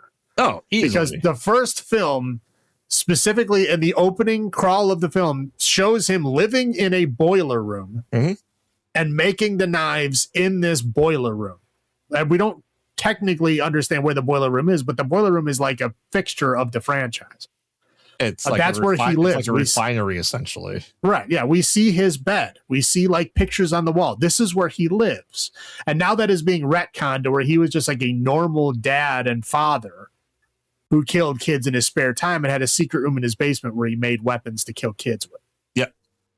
And she found the secret room in the basement, and she like, instead of just pretending like she didn't see anything, she literally goes up to him like, I didn't see anything. I won't tell anybody. Like, what the fuck? Why? Why would you do? If you know there's a murderer in your house, why would you go tell them you know they're a murderer? And once again, somehow it got off on technicality. Yeah, I was like, what the like? And it straight up murders his wife in the backyard, just strangles her to death. Yep. And then the little girl comes up like, oh, you're not going to tell, are you? And she's like, nope. And like after she just went and saw everything too, is like, okay, if he's like has no security on this secret room at all. Right. Well, anyway, we're officially retconned the franchise. Yeah, and then they blow him up. Yeah. Literally blow him up. Yes. They blow him up with the pipe bomb that was confiscated earlier. And then they're like, oh, what happened? And she's like, Freddy's dead. That's literally the end. She should have. But yeah, that's it. That's the end of it. No, because the movie opens us off. We have another line at the beginning, and we have the Freddy's croak, welcome to primetime, bitch. Yeah, and we cue the montage of everything that's happened in the previous. But he does mention all the different ways they try getting rid of him. So this does feel like a love letter to everything that's come before it. You know, again, and there's parts of it that do, but like if you're really doing that, why are you making up stuff? I mean, okay, like I'm going to go out on a limb here and say that the people that are so upset that Michael Myers got a backstory probably don't care about this Freddy Krueger backstory. Correct. Even though they probably should. We care about the remake backstory. I'm just saying, not liking it. Everybody gets so upset that Michael Myers got a backstory in a later episode, right? And now, but nobody cares when Jason got a backstory. Nope. Nobody cares when Freddy got a backstory, no matter how stupid and ridiculous and ham-fisted it is. Nobody cares. Everybody loves it. Yep. They only care about this one specific character, which doesn't make any sense. I know it bothers you a lot. It does bother me a lot. But again, this is another film that if you are truly just upset when characters get backstories when they're not supposed to have one, because again, the backstory we got for Freddy Krueger in like the first, 4 films is Freddy Krueger, child murderer. Yep. Was killed by other people because he didn't get convicted correctly. Yep. That's it. Mob justice because he killed children. Mob justice. That's how he got burned. That's all the backstory we ever needed. And then this film, he's getting all this ridiculous backstory where he was married and had a kid, blah, blah, blah, like completely retconning and ruining the rest of the film. But I don't hear anybody complaining. No. But obviously complained enough that it brought Wes Craven back. It killed the franchise for sure. Oh, for sure. How long did it take for a new Nightmare to come in? 3 years. It's not that long, but okay. But I also got to point out. All right, this movie came out in 91, and it says 10 years from now. Takes place in 2001. This movie takes place in 2001? Oh, bad predictions. So, in theory, it's only 2 years before Freddy versus Jason. Well, I mean, in Dream World, it doesn't matter, I guess. Yeah. Yeah, I love these timelines, so it's just like, yeah, cool. I didn't catch that there was even a timeline reference in this one. Yeah. Is the opening crawl when there's no more children left in Springwood. Yeah, but that's we already know that's not true. Correct. Because the last one took place in 1992. And this takes place started in 1991 and ends up in 2001. Yeah. Well, it says you can't take that as truth. Because the rest of it is not true. So you can't cherry pick one little fact out and say, I like that. I'm going to go with that. Mm-hmm. So it's unknown. Like I said, it says 10 years from now. So this takes place 2001. Just hilarious. Sure. We'll go with that. You want to go first? Do you want me to go first for highlights? I'll go first. That's fine. So this movie opened up with a Nietzsche quote. Instead of a Bible quote. So I guess that's like better. It's better. Yeah. Yaphet Kotto is in this movie. Yeah. I was just thinking the other day, like I was looking at the Alien poster. I'm like, what other movies has he been in? Like, I know he's been in a lot of other movies, but I can't think of any. Now I know one. He was in this movie. I mean, he's only in it for like 2 minutes, but yeah. He's in it. That's cool. The Johnny Depp cameo, I think was pretty cool of him. Yeah. To come in and do like the cameo, I mean, it's technically where he got his start. So it's like, playing a little homage to the farewell. I thought that was pretty cool of him. Inagata Devita, I will never not enjoy that song. I love it. It's the perfect song to play when you think drugs are involved. Oh, hands down. Like when that song plays, you're like, oh shit, somebody's tripping balls. Like every time. No comparison. Anyway, I love that song. That part was cool. The whole like psychedelic part until they went to the video game. That's when it turned to shit. But like before, like when he passes out and In-A-Gadda-Da-Vida starts up until the video game starts is cool. Mm-hmm. That's it. That little section. I thought it was funny because usually in like, you know, when they show like graffiti in like movies, especially a movie like this, it's usually this like no name, like just garbage that doesn't mean anything, right? Mm-hmm. In one of the scenes, she's sitting in the bathroom and somebody wrote in big old letters on the wall, Sepultura. Nice. Which in 1991 is a deep cut. Yeah. Right. Like that's old school Sepultura, like before they even did the whole Roots thing. Yeah. So it was like, that was back when I was listening to Sepultura. So I was like, oh, wow. Like, that's cool. Sorry, I just thought that was fun. Now I'm assuming the 3D was great because I've never seen the 3D. I don't know how good it is. So I guess I just have to assume that it's fantastic. I watched it once in 3D and it was fine. I don't know. I think 3D is a very stupid gimmick. I'm saying I had to, right? I had to watch it in 3D just to try to get the best experience because I didn't see it in 3D when it came out. Well, next time I go over, you'll have to let me watch the Laserdisc 3D part for the 10 minutes. Exactly. And I will say, I think the best part of this movie, sadly, is the super cut over the credits. Mm-hmm. Of like all the like the fun, goofy like kill scenes and you know stuff like that happening from the rest of the films in the franchise, I thought was pretty cool.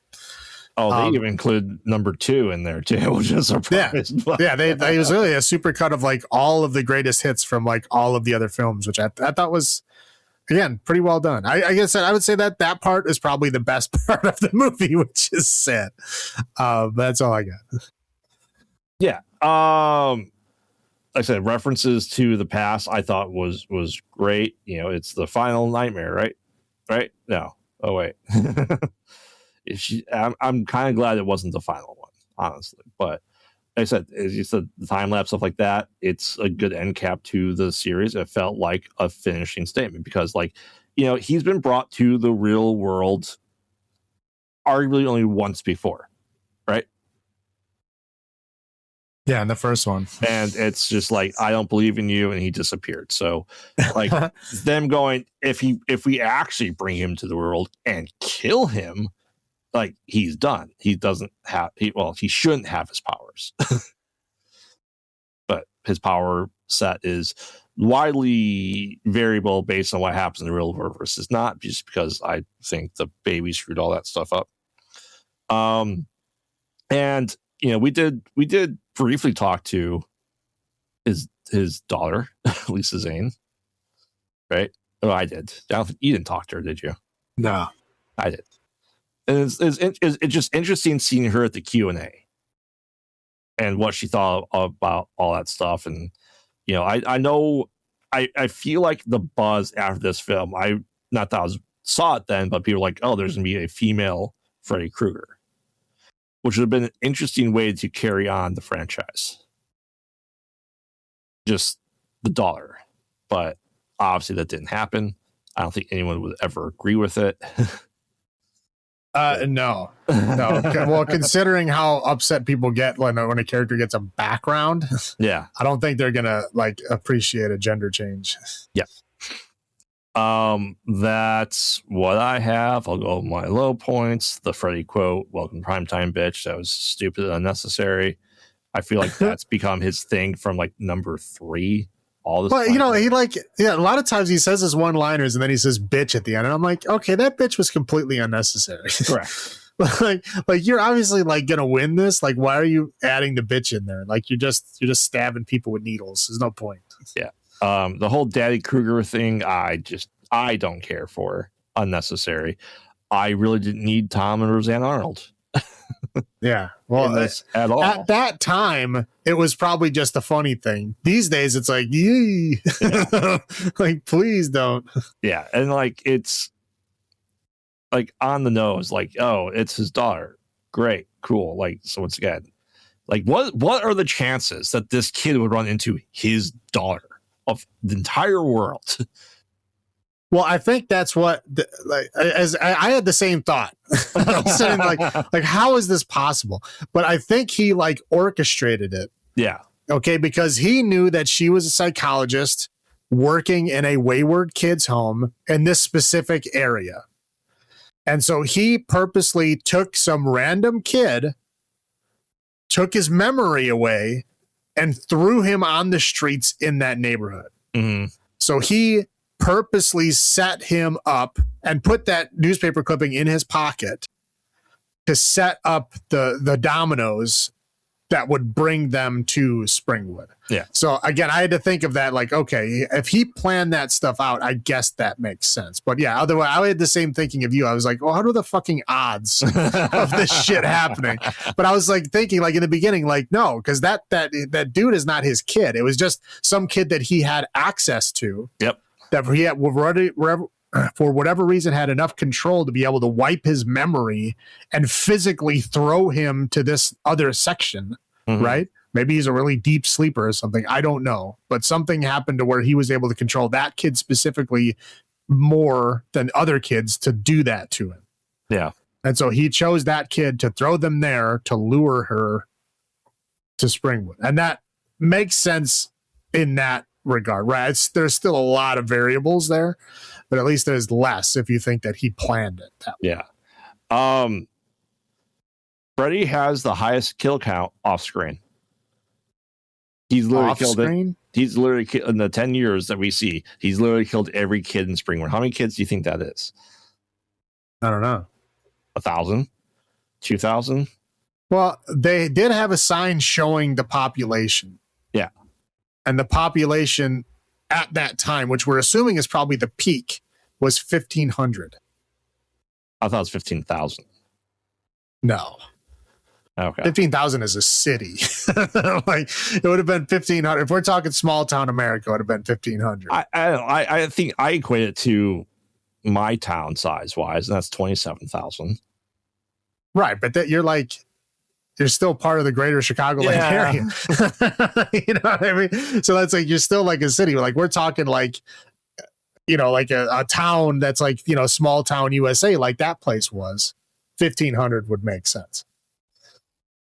But I mean, we're still talking a couple hundred. It's not like I'm saying it's like, oh, there's only 12. No, it's like it's still a couple hundred at least. Yeah. Because if we're talking all children and teenagers, that's like all non-adults. I mean, at least a third, right? Yeah. But I said, also keep in mind, if this is 01, 2 years later, Springwood's fully stocked with kids again, 2 years from now. Man. People are like rabbits. And like, I feel like as you said, at this point in time, Freddy is a caricature of himself. He is a Looney Tune cartoon. Yeah. And this movie, like literally, like when he's like pulling the bed of nails for the kid to fall from a parachute on, like it's literally like straight out of Wile E. Coyote. Yep. Like when he throws him through the wall of the dream world, it literally has an outline of his body. Yep. Like a fucking Looney Tune. I mean, it is like not even trying to hide those. And again, when like the kid is like bouncing around the house, and I literally mean bouncing around the house, like we're getting all the Looney Tunes special like sound effects. It is like they're not even attempting to hide it. Like they're just blatantly stealing cartoon. And that is, in my opinion, the most sinful thing in this film. And again, it's a bizarre choice for like, oh, this is the last one. Let's introduce a bunch of goofy shit. I don't understand why. Like, if it's the last one, you know it's going to be the last one. Just go out the same way you went in. Pure horror. All the rest of these have pretty much, you know, I mean, yeah, they've gotten goofy, but it's not, you know, they're not trying to be horror. They're not trying to, you know, add in humor elements. Right. You know, it's like the only humor is supposed to be Freddy's one-liners. Yep. Right. That's supposed to be it. Everything else is supposed to be horror. And every other film has held to that, except for this one for some reason. Yep. Which is, oh, yeah, we're saying goodbye. Let's bring in somebody to do something completely different. Like that doesn't make sense. Yeah, that's what I said. So it's the most egregious one in this original lineup. Right. That's what I have, though. Yay. Yay. Okay, so we'll do my Low points here. So we're talking, the intro with the like all children and teenagers are gone. Like, okay, like what? Why did you need to set that up? I just don't understand. And then he woke up, so I'm like, okay, so is that not true? Is that gone? I think it's true. How can it be true? It says the country. It shows a picture of the United States of America. I guess in my head canon, I just think of all Springwood, Ohio. No, it literally spelled it out like it was all children and adults, or all children and teenagers are gone. There's only one left. I don't know then. And again, like even by that logic, since the kid that we opened up the film wasn't even from Springwood, that's also false because the psychologist lady is not a teenager. Yeah, that's true. Like I said, I just in my head when they visit the town in the real world, they act like they have no kids left. So that's no, the kid, that town for sure. Yes. I agree with you there, but I like the way that opening crawl came up. It really sounded like it was everywhere. Yeah. Again, it was like an Escape from New York, like, New York is now a prison, right? It's like one of those, like, oh, okay, this is just a rule we have to follow to get on this movie. Mm-hmm. It was like all children and teenagers are dead, and then he wakes up, and then there's a bunch of other teenagers. So like, what the fuck was the point of that opening then? Yeah, that's true. Anyway, the fucking Looney Tunes, we already talked about that shit. The fucking Rosanna Time Arnold, we already talked about that shit. The whole fucking Springwood, Kruger's got a kid now. The fucking just the backstory, oh no, there's a backstory, blah blah blah. We've already talked about all that shit. That video game was just so lame. Mm-hmm. Like, Freddy's like, ooh, what great graphics. I'm like, what the fuck games have you been playing? Like 1991, there's some games that are much better than that, sir. I mean, we're talking Star Super Nintendo tail end of NES, right? And he's playing with an NES like Advantage controller or the Power Glove, essentially. Yeah, just stupid. He was playing with an Atari controller. Yes, and then he switched to the Power Glove, which is fucking stupid. I want a Power Glove anyway. So yeah, video game is super lame. And again, like the real life rules are completely different in this film. Yes. Like how we do, remember we talked about the second one, how the second one did not follow the rules of the first one? Yep. Where it was like no one got hurt in a dream at all. Like all of the injuries happen in the real world, which is complete opposite of the first movie. And then the rest of them, 3, 4, and 5, all follow the rules to where like, yeah, you get hurt and die in the dream and you die in real life, but you just die of a heart attack or something. Right. Or like, you might get an injury or something and bring it back from the dream world, but when you die, you just like die. You don't just bounce around the fucking house and shit. But yeah, like people are physically moving in their sleep. Like the one kid fell asleep in the back of the van, and then Freddy's like, "Oh, I'm going to throw you in the air with a parachute," and he literally flew out of the back of the van and flew like 10,000 feet up into the sky. Yep, like that is insane. Like obviously that can't happen and has never happened. I don't know why they're putting it in here now. And now they do have a kind of simulated sexual assault of a child. Now, it's not who you think it would be, right? You'd kind of assume it would be Freddy, right? Because, like, if they're going to introduce a backstory, maybe they'll go all the way and show you what he was doing with the children before he killed them. I don't want to upset all the Freddy fans, I know. But, so they do show it, but it's with a completely different character. Yep.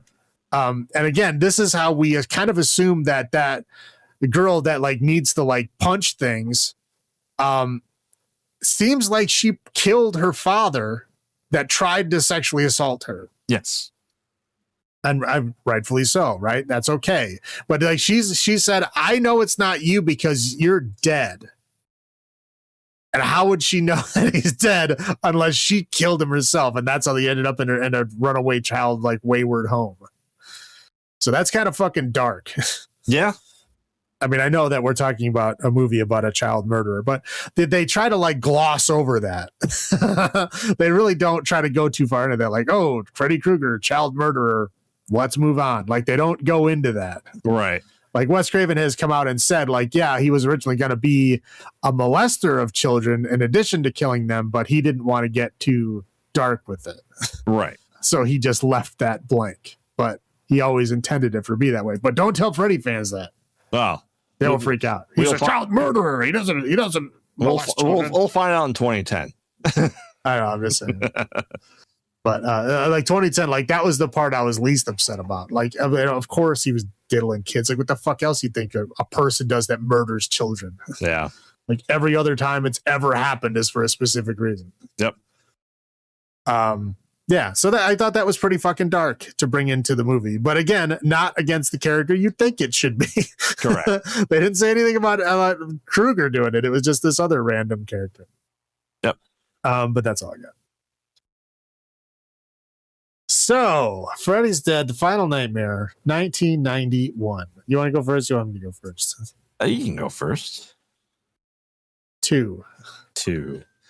See, I'm not even gonna like explain. I've already like rambled on enough about how much I don't like this film. There's a couple of interesting things about it.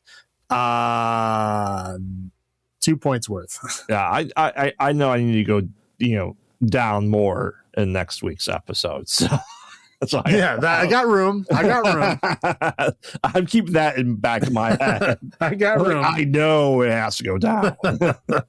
So I will go down to 3.